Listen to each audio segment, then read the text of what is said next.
Good morning বন্ধুরা, আমার সকালের কাজ প্রায় কমপ্লিট, স্নান হয়ে গেছে।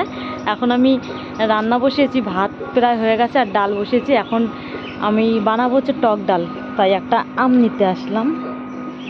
চলো দেখি কোথার থেকে আম নেওয়া যায়। এই গাছের আমটা একটু এখনও পাকার টাইম হয়নি, তাই এই গাছের আমটাই নেব।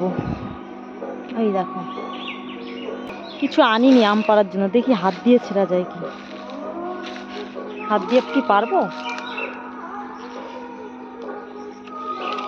তো ডালটা ধরে নামাই। এইবারে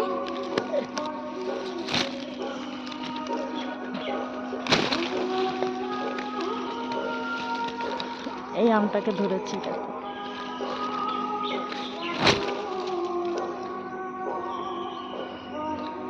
আমের কষ বিশাল খতরনাক, মুখটা নিচু করে নিতে হবে। চলো, ছেঁড়া হয়ে গেছে আমটাকে। এইবারে আমটা কেটে ডালের মধ্যে দেবো। এমনভাবে ভেঙেছি বোটাটা, বেশি কষ বেরোতে পারিনি, বোটাটা রয়ে গেছে। আর বোটাটা যদি পুরোটা ভাঙায় তাহলে কষটা বেরোবে। এই দেখো, এই বাপরে বাপ, কত কষ বেরোলো দেখেছো? এই কষটা কিন্তু বিশাল খতরনাক, যেখানে লাগবে না সেই জায়গা কালশিটে হয়ে যাবে। এই দেখো কত কষ বেরোচ্ছে একটা আমে। এটাই বলে গাছের টাটকা আম।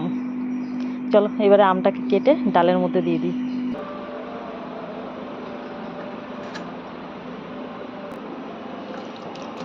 কাটা হয়ে গেছে আমটা, এবার আমি এই আমটাকে ডালের মধ্যে দিয়ে দেবো।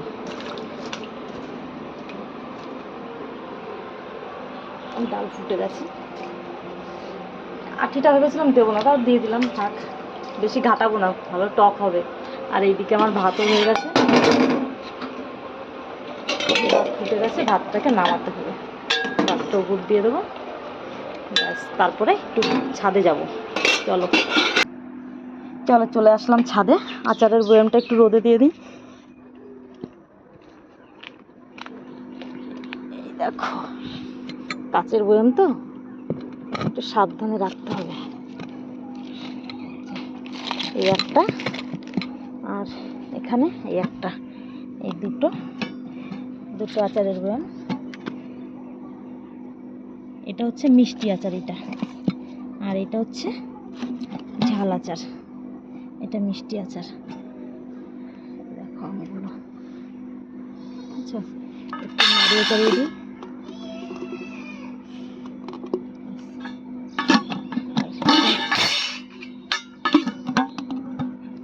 আর এটা হচ্ছে মিষ্টি আচার।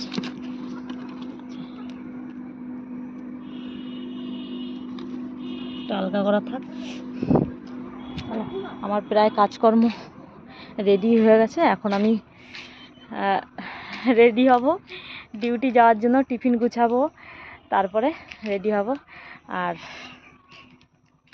টাটা, তোমরা ভালো থাকো আর আমার ভিডিও দেখতে থাকো আর আমার পাশে থেকো।